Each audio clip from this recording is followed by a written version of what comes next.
ಕದಂಬ ನ್ಯೂಸ್ಗೆ ಸ್ವಾಗತ. ನಾನು ಸೋನಿಕಾ ಸುದೇಶ್. ಮೊದಲಿಗೆ ಮುಖ್ಯಾಂಶಗಳು. ಚಿಡಗೊಪ್ಪ ಪಟ್ಟಣದಲ್ಲಿ ವಾಕ್ಥಾನ್ ಕಾರ್ಯಕ್ರಮ. ಡಿಸಿಸಿ ಬ್ಯಾಂಕ್ ಮೇಲೆ ಐಟಿ ದಾಳಿ ವಿಚಾರಕ್ಕೆ ಸಚಿವ ಖಂಡ್ರೆ ಪ್ರತಿಕ್ರಿಯೆ. ಶ್ರೀಪೇಟೆ ಬಸವೇಶ್ವರ ದೇವಸ್ಥಾನದಲ್ಲಿ ಯುಗಾದಿ ವಾರ್ಷಿಕ ಭವಿಷ್ಯ ವಚನ. ಸುದ್ದಿಯ ವಿವರಗಳು. ಕಳೆದ ಚುನಾವಣೆಗಿಂತ ಈ ಸಲ ಹೆಚ್ಚಿನ ಮತದಾನ ಆಗಬೇಕು. ಅದಕ್ಕಾಗಿ ಜನರಲ್ಲಿ ಜಾಗೃತಿ ಮೂಡಿಸುವುದು ತುಂಬಾ ಅವಶ್ಯಕವಾಗಿದೆ ಎಂದು ಚುನಾವಣಾಧಿಕಾರಿ ಮತ್ತು ಜಿಲ್ಲಾಧಿಕಾರಿ ಗೋವಿಂದ ರೆಡ್ಡಿ ಅವರು ಹೇಳಿದರು. ಲೋಕಸಭಾ ಚುನಾವಣೆ ಪ್ರಯುಕ್ತ ಬೀದರ್ ಜಿಲ್ಲೆಯ ಚಿಟ್ಟಗುಪ್ಪ ಪಟ್ಟಣದಲ್ಲಿರುವ ತಹಸೀಲ್ ಕಚೇರಿ ಆವರಣದಿಂದ ಪ್ರಾರಂಭವಾದ ವಾಕ್ಥಾನ್ ನಿಮಿತ್ತ ನಡೆದ ಕಾರ್ಯಕ್ರಮದಲ್ಲಿ ಅವರು ಮಾತನಾಡಿ, ಮೇ 7ರಂದು ಎಲ್ಲರೂ ಕಡ್ಡಾಯವಾಗಿ ಮತದಾನ ಮಾಡುವುದರ ಜೊತೆಗೆ ನಿಮ್ಮ ಮನೆಯ ಪಕ್ಕದವರಿಗೆ ಮತ್ತು ಬಡಾವಣೆಗಳಲ್ಲಿ ಜಾಗೃತಿ ಮೂಡಿಸುವುದು ನಮ್ಮೆಲ್ಲರ ಕರ್ತವ್ಯವಾಗಿದೆ ಎಂದರು. ಜಿಲ್ಲಾ ಪಂಚಾಯತ್ ಮುಖ್ಯ ಕಾರ್ಯನಿರ್ವಹಣಾಧಿಕಾರಿ ಡಾಕ್ಟರ್ ಗಿರೀಶ್ ದಿಲೀಪ್ ಬದೋಲೆ ಅವರು ಮಾತನಾಡಿ, ಸಾಮಾಜಿಕ ಜಾಲತಾಣಗಳಲ್ಲಿ ಮತದಾನದ ಬಗ್ಗೆ ಹೆಚ್ಚೆಚ್ಚು ಪ್ರಚಾರ ಮಾಡಬೇಕು ಮತ್ತು ನಮ್ಮ ಜಿಲ್ಲೆಯಿಂದ ವಲಸೆ ಹೋದ ಮತದಾರರಿಗೆ ಮುಂಚಿತವಾಗಿ ತಿಳಿಸಿ ಅವರನ್ನು ಮತದಾನ ದಿನದಂದು ಗ್ರಾಮಕ್ಕೆ ಬಂದು ಮತ ಚಲಾಯಿಸಲು ತಿಳಿಸಬೇಕು ಎಂದರು. ಜಿಲ್ಲಾ ಪೊಲೀಸ್ ವರಿಷ್ಠಾಧಿಕಾರಿ ಡಾಕ್ಟರ್ ಚನ್ನಬಸವ ಎಸ್ಎಲ್ ಅವರು ಮಾತನಾಡಿ, ಭಾರತ ದೇಶದಲ್ಲಿ ಪ್ರಜಾಪ್ರಭುತ್ವ ವ್ಯವಸ್ಥೆ ಇದೆ. ಹೀಗಾಗಿ ಮತದಾರರು ಯಾವುದೇ ಆಮಿಷಗಳಿಗೆ ಒಳಗಾಗದೆ ಧೈರ್ಯದಿಂದ ನಿಮ್ಮ ಮತದಾನದ ಹಕ್ಕು ಚಲಾಯಿಸಬೇಕು ಮತ್ತು ಹೆಚ್ಚೆಚ್ಚು ಮತದಾನ ಆಗುವಂತೆ ಪ್ರತಿಯೊಬ್ಬರಲ್ಲೂ ಜಾಗೃತಿ ಮೂಡಿಸಬೇಕು ಎಂದರು.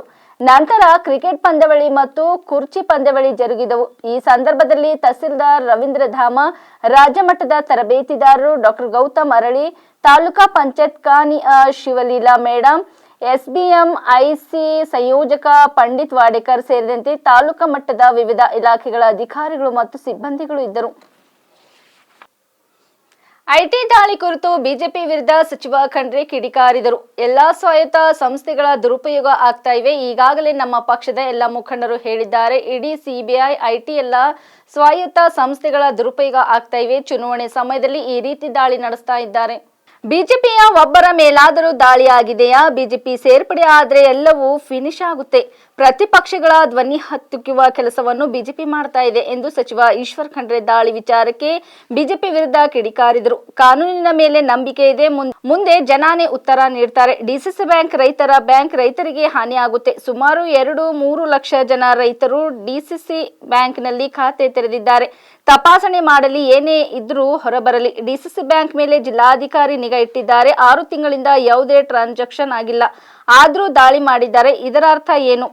ಹೆದರಿಸಬೇಕು ಅಂತ ಮಾಡ್ತಿದ್ದಾರೆ. ಕಾನೂನಿನ ಮೇಲೆ ನಂಬಿಕೆ ಇದೆ, ಜನ ತೀರ್ಮಾನ ತಗೋತಾರೆ ಎಂದು ಸಚಿವ ಖಂಡ್ರೆ ಹೇಳಿದರು. ಈಗಾಗಲೇ ಹೇಳಿದ್ದೇವೆ, ನಮ್ಮ ಪಕ್ಷದ ಎಲ್ಲ ಮುಖಂಡರುಗಳು, ನಮ್ಮ ಪಕ್ಷದ ರಾಷ್ಟ್ರೀಯ ಅಧ್ಯಕ್ಷರು ಹೇಳಿದ್ದಾರೆ, ರಾಹುಲ್ ಗಾಂಧಿ ಅವರು ಹೇಳಿದ್ದಾರೆ, ಸೋನಿಯಾ ಗಾಂಧಿ ಅವರು ಹೇಳಿದ್ದಾರೆ, ನಮ್ಮ ಮುಖ್ಯಮಂತ್ರಿಯವರು ಡಿ ಕೆ ಶಿವಕುಮಾರ್ ಅವರು, ನಾವು ಹೇಳ್ತಾನೆ ಬಂದಿದ್ದೇವೆ, ಎಲ್ಲ ಸ್ವಾಯತ್ತ ಸಂಸ್ಥೆಗಳ ದುರುಪಯೋಗ ಆಗ್ತಾ ಇದೆ. ಇವತ್ತು ಇಡಿ, ಸಿಬಿಐ, ಐಟಿ ದುರುಪಯೋಗ ಮಾಡ್ತಾ ಇದ್ದಾರೆ. ಅದು ಚುನಾವಣೆ ಸಮಯದಲ್ಲಿ. ನೋಡಿ, ಚುನಾವಣೆ ಘೋಷಣೆ ಆದಮೇಲೆ ಲೆವೆಲ್ ಪ್ಲೇಯಿಂಗ್ ಫೀಲ್ಡ್ ಇರಬೇಕಲ್ಲ. ಎಲ್ಲೇ ಇದ್ದರು ನೀವು ಮಾಡೋದು. ಇಲ್ಲಿವರೆಗೆ ಯಾರಾದರೂ ಒಬ್ಬ ಬಿ ಜೆ ಪಿಯ ಸಮರ್ಥಕನ ಮೇಲೆ ಅಥವಾ ಅವರ ಸಂಸ್ಥೆಗಳ ಮೇಲೆ ಒಂದಾದರೂ ದಾಳಿ ಆಗಿದೆಯಾ? ಇವತ್ತು ಯಾರ ಮೇಲೆ ದಾಳಿ ಆಗ್ತದೆ? ಏನಾದರೂ ಅಲ್ಪ ಸ್ವಲ್ಪ ಅವ್ರ ಹತ್ರ ಕೊರತೆಗಳಿದ್ದರೆ ಅಂಥವ್ರು ಬಿ ಜೆ ಪಿಯಲ್ಲಿ ಸೇರ್ಪಡೆ ಆದರೆ ಫಿನಿಶ್. ಅವೆಲ್ಲ ಕೇಸ್ಗಳೆಲ್ಲ ಇವತ್ತು ರದ್ದಾಗಿ ಬಿಡ್ತವೆ. ಇದು ಏನು ತೋರಿಸ್ಕೊಡ್ತದೆ ಅಂತೇಳಿದರೆ, ಇವತ್ತು ಸರ್ವಾಧಿಕಾರಿ ಧೋರಣೆ ಮತ್ತು ಪ್ರತಿಪಕ್ಷವನ್ನು ಹತ್ತಿಕ್ಕುವಂಥ, ಅವರ ಧ್ವನಿಯನ್ನು ಹತ್ತಿಕ್ಕುವಂಥ ಒಂದು ಕೆಲಸ ಇವತ್ತು ಬಿ ಜೆ ಪಿ ಮಾಡ್ತಾ ಇದೆ. ಇವತ್ತು ಏನು ಸತ್ಯ ಇದ್ದಿದ್ದು ಅವರಿಗೆ ಬಂದೇ ಬರ್ತದೆ. ಅದಕ್ಕೆ ಯಾವುದೇ ರೀತಿಯ ಕಾನೂನು, ಈ ದೇಶದ ನ್ಯಾಯಾಂಗ ಇದೆ, ಕಾನೂನಿದೆ, ಅದರ ಮೇಲೆ ನಮ್ಮೆಲ್ಲರಿಗೆ ನಂಬಿಕೆ ಇದೆ. ಹೀಗಾಗಿ ಇವತ್ತು ಜನನೇ ಇದಕ್ಕೆ ತಕ್ಕ ಉತ್ತರ ಕೊಡ್ತಾರೆ ಅನ್ನುವಂಥ ಮಾತನ್ನು ಹೇಳಲಿಕ್ಕೆ ಬಯಸ್ತೇನೆ. ಅದೇ ಹೇಳ್ದಿಲ್ಲ ನಾನು ಜನರಲ್ ಆಗಿ ಹೇಳಿದ್ದೇನೆ. ಬರೀ ಬೀದರ್ ಅಷ್ಟೇ ಅಲ್ಲ, ಈ ಚುನಾವಣೆ ಘೋಷಣೆ ಆದಮೇಲೆ ನೋಡಿ, ಈ ಡಿಸಿಸಿ ಬ್ಯಾಂಕ್ ಮೇಲೆ ನೀವು ದಾಳಿ ಮಾಡೋದ್ರಿಂದ ಯಾರಿಗೆ ಹಾನಿ ಆಗ್ತದೆ? ರೈತರ ಬ್ಯಾಂಕ್ ಅದು.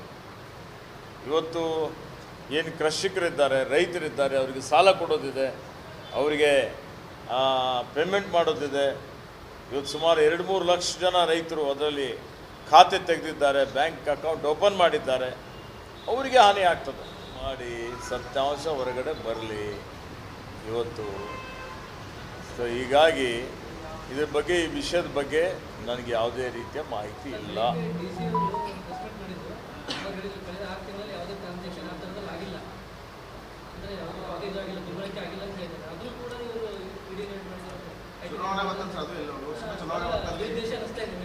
ಯಾವುದೂ ಟ್ರಾನ್ಸಾಕ್ಷನ್ಸ್ ಆಗಿಲ್ಲ. DC ಅವರು ನಿಗಾ ವಹಿಸಿದ್ದಾರೆ, ಎಲ್ಲ ಇವತ್ತು ಅಧಿಕಾರಿಗಳು ನಿಗಾ ವಹಿಸಿದ್ದಾರೆ. ಆದರೂ ಅವ್ರು ಮಾಡ್ತಾ ಇದ್ದಾರೆ ಅಂದರೆ ಎದುರಿಸಬೇಕು ಅಂತಾರೆ. ಹೌದು, ಮತ್ತೆ ಏನು ನೀವೇ ಅದಕ್ಕೆ ಯಾಕೆ ಮಾಡ್ತಾ ಇದ್ದಾರೆ ಅಂತೇಳಿ ಅರಿತುಕೊಳ್ಳಿ. ವಿಜಯನಗರ ಜಿಲ್ಲೆ ಕೌಡ್ಲಿಗಿ ಯುಗಾದಿ ಹಬ್ಬದ ಪ್ರಯುಕ್ತ ಸಂಪ್ರದಾಯದಂತೆ ವಾರ್ಷಿಕ ಭವಿಷ್ಯವಾಣಿಯನ್ನು ವಾಚನ ಮಾಡಲಾಯಿತು. ಪಟ್ಟಣದ ಜಂಗಮ ಸಮಾಜ ಪ್ರಮುಖರಾದ HM ಚಿದಾನಂದ ಸ್ವಾಮಿಯವರು ಪ್ರಸ್ತುತ ವರ್ಷದ ವಾರ್ಷಿಕ ಭವಿಷ್ಯವಾಣಿ ವಚನ ಮಾಡಿದರು. ಶ್ರೀಪೇಟೆ ಬಸವೇಶ್ವರ ದೇವಸ್ಥಾನದ ಸರ್ವ ಭಕ್ತಾದಿಗಳು ಹಾಗೂ ಬಸವೇಶ್ವರ ನಗರದ ಸಮಸ್ತರು, ವೀರಶೈವ ಲಿಂಗಾಯತ ಹಾಗೂ ವಿವಿಧ ಸಮಾಜದವರು ಮತ್ತು ಧಾರ್ಮಿಕ ಶ್ರದ್ಧಾವಂತರು ಕೇಳುವ ಭವಿಷ್ಯ ಕುರಿತ ಪ್ರಶ್ನೆಗಳಿಗೆ ಭವಿಷ್ಯವಾಣಿ ಗ್ರಂಥ ವಚನ ಮಾಡುವ ಮೂಲಕ ಅವರು ಉತ್ತರಿಸಿದರು. ಮಳೆ, ಬೆಳೆ ಹಾಗೂ ರಾಶಿ ನಕ್ಷತ್ರಗಳ ಗೋಚರ, ಫಲ ರಾಜಕೀಯ ಸಾಮಾಜಿಕ ಕ್ಷೇತ್ರಗಳಲ್ಲಿ ವಿವಿಧ ಪ್ರಮುಖ ಕ್ಷೇತ್ರಗಳಲ್ಲಿ ಜರುಗಬಹುದಾದ ಗಮನಾರ್ಹ ಬೆಳವಣಿಗೆಗಳ ಕುರಿತು ಅವರು ಮಾಹಿತಿ ನೀಡಿದರು. ಶ್ರೀಪೇಟೆ ಬಸವೇಶ್ವರ ದೇವಸ್ಥಾನದ ಭಕ್ತಾದಿಗಳು, ಶ್ರೀಪೇಟೆ ಬಸವೇಶ್ವರ ನಗರದ ಸಮಸ್ತ ನಾಗರಿಕರು ಹಾಗೂ ವಿವಿಧ ಸಮಾಜದವರು ಉಪಸ್ಥಿತರಿದ್ದರು. ಈ ಧಾರ್ಮಿಕ ಹಾಗೂ ಸಾಂಪ್ರದಾಯಿಕ ಕಾರ್ಯವು ಹಲವು ತಲಾಂತರದಿಂದ ಶ್ರೀಪೇಟೆ ಬಸವೇಶ್ವರ ದೇವಸ್ಥಾನದಲ್ಲಿ ನಿರಂತರವಾಗಿ ಜರುಗುತ್ತಲಿದೆ. ಪ್ರಸ್ತುತ ಪ್ರತಿ ವರ್ಷದ ಯುಗಾದಿ ಹಬ್ಬದ ಚಂದ್ರ ದರ್ಶನ ದಿನದಂದು ಜಂಗಮ ಪ್ರಮುಖರಾದ HM ಚಿದಾನಂದ ಸ್ವಾಮಿಗಳು ಕಾರ್ಯಕ್ರಮ ನೆರವೇರಿಸಿಕೊಡಲಿದ್ದಾರೆ. ನಾವುಗಳು ಹಿಂದಿನ ವರ್ಷ 1945ನೇ ಶೋಭಕೃತ ನಾಮವನ್ನು ಕಳೆದು 1946ನೇ ಕ್ರೋಧಿ ನಾಮ ಸಂವತ್ಸರದಲ್ಲಿ ಕಾಲಿಡ್ತಾ ಇದ್ದೇವೆ. ಕ್ರೋಧಿ ನಾಮ ಸಂವತ್ಸರದಲ್ಲಿ ಕಾಲಿಡ್ತಾ ಇದ್ದೇವೆ. ಶೋಭಕೃತ ನಾಮ ಸಂವತ್ಸರ ಹಿಂದಿನ ವರ್ಷದಲ್ಲಿ ನಾವು ಅನೇಕ ಹೊಸ ಅನುಭವಗಳನ್ನು ಪಡೆದಿದ್ದೀವಿ. ಏನಪ್ಪ ಹೊಸ ಅನುಭವ ಅಂತ ನೀವು ಕೇಳಬಹುದು. ಬರಗಾಲವನ್ನು ಪಡೆದ್ವಿ, ಜೊತೆಗೆ ಯುದ್ಧವನ್ನ ಕಂಡ್ವಿ, ರಷ್ಯಾ ಮತ್ತು ಯುಕ್ರೇನ್ ಯುದ್ಧವನ್ನ ಕಂಡ್ವಿ, ಭೂಕಂಪವನ್ನ ಕಂಡ್ವಿ, ಜ್ವಾಲಾಮುಖಿಗಳನ್ನ ಕಂಡ್ವಿ. ದೇಶದಲ್ಲಿ, ಪ್ರಪಂಚದಲ್ಲಿ ಹೇಳ್ತಾರೆ ನಾನು. ಅದೇ ರೀತಿಯಾಗಿ 1946ನೇ ಕ್ರೋಧಿ ನಾಮ ಸಂವತ್ಸರ. ಕ್ರೋಧಿ ಅಂದ್ರೆ ತಾವೆಲ್ಲರೂ ಅನ್ಕೊಳ್ಳೋ ಹಾಗೆ ಕ್ರೋಧಿ, ವಿರೋಧಿ. ಕ್ರೋಧ ಆಗಿತ್ತಪ್ಪ, ಬಹಳ ಕ್ರೋಧದನ ಹುಡುಗ ಅಂತ ಹೇಳ್ತೀವಿ ನಾವು. ಬಹಳ ಸಿಟ್ಟದನೆ, ಬಹಳ ಪುಂಡ ಅದನೆ, ಪುಡಾರಿ ಅದನೆ, ಕ್ರೋಧಿ ಅದನೆ. ಆದ್ರೆ ಅದೇ ಪುಂಡ, ಅದೇ ಪುಡಾರಿ, ಅದೇ ಕ್ರೋಧಿ, ಅದೇ ಹುಡುಗ ಒಲಿಸಿಕೊಂಡ್ರೆ, ಆ ಹುಡುಗನನ್ನು ನಾವು ಒಲಿಸಿಕೊಂಡ್ರೆ ಏನ್ ಬೇಕಾದ್ರೂ ಸಾಧನೆಯನ್ನ ಮಾಡಬಹುದು ಅಂತ ಒಂದು ಅರ್ಥ ಬರುತ್ತೆ. ಅದೇ ಹುಡುಗನ ನಾವು ವಿರೋಧ ಮಾಡಿದ್ರೆ ಪ್ರತಿ ವಿರೋಧ ಆಗ್ತದೆ. ಅದೇ ಹುಡುಗನ ನಾವು ಶಾಂತ ರೀತಿಯಿಂದ ವಹಿಸಿಕೊಂಡ್ರೆ ಅದು ನಮಗೆ ಅನುಕೂಲಕರವಾಗಿ ಮಾರ್ಪಾಡಾಗುತ್ತೆ. ಇನ್ನು ಹೆಚ್ಚಾಗಿ ಹೇಳ್ಬೇಕಂದ್ರೆ ನಾರಿ ಅಂದ್ರೆ ಹೆಣ್ಮಗಳು, ಸ್ತ್ರೀ ಒಲಿದರೆ ನಾರಿ.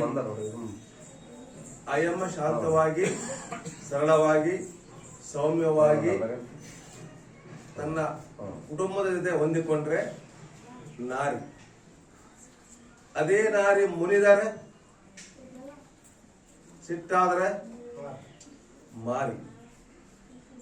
ಹಾಗೆ ನಾವು ಏನನ್ನ ಕೊಡುತ್ತೇವೋ ಅದರ ಫಲ ನಾವು ಉಣ್ತೀವಿ. ನಾವು ಏನನ್ನ ಮಾಡ್ತೇವೋ ಅದರ ಫಲ ನಾವು ಉಣ್ತೀವಿ ಅಂತ.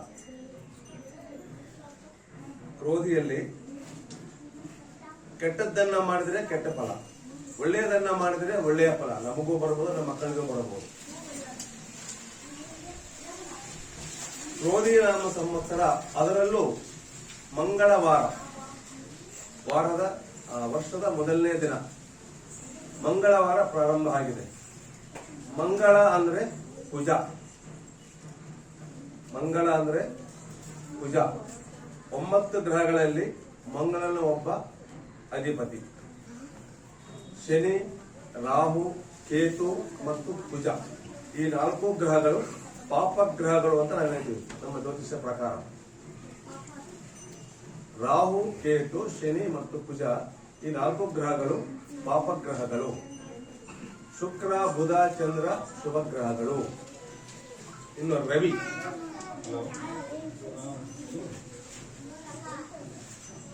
ರವಿ ಮತ್ತು ಬುಧ ತಟಸ್ಥನಾಗಿ ಯಾವ ಕಾಲಕ್ಕೆ ಏನು ಫಲವನ್ನ ಕೊಡಬೇಕು ಅಂತ ಹೇಳ್ತಾನೋ ಅದು ಆ ಫಲವನ್ನ ಕೊಡ್ತಾನೆ. ನಿತ್ಯ ರವಿ, ನಾವು ನಿತ್ಯ ಫಲವನ್ನು ನೋಡ್ತೀವಿ. ರವಿ ಉದಯದಿಂದ ಸಾಯಂಕಾಲ ಮುಳುಗೋವರೆಗೂ ಅಂದ್ರೆ ಅವನು ತಟಸ್ಥನಾಗಿ ಇವತ್ತು ನೀನು ಏನು ಮಾಡ್ತೀವಿ ಆ ಫಲ ನಾವು ಕೊಡ್ತೇವೆ. ರವಿ ಕೆಲಸ. ಬಟ್ ಇವ್ರ ಕೆಲಸ ಹಂಗಲ್ಲ, ವರ್ಷಾನ್ಗಟ್ಲೆ ತಿಂಗಳಗಟ್ಲೆ ಇವರು ಕುಜ, ರಾಹು, ಕೇತು ಮತ್ತು ಶನಿ 7.5 ವರ್ಷ, ರಾಹು 1.5 ವರ್ಷ, ಕೇತು 1.5 ವರ್ಷ, ಕುಜ 3 ತಿಂಗಳು. ರವಿದ್ ಮಾತ್ರ 1 ದಿವಸ. ಇವತ್ತೇನು ಮಾಡ್ತೀವಿ, ಈಗೇನು ಮಾಡ್ತೀವಿ ಅದು ನೀನು ಅಂತ.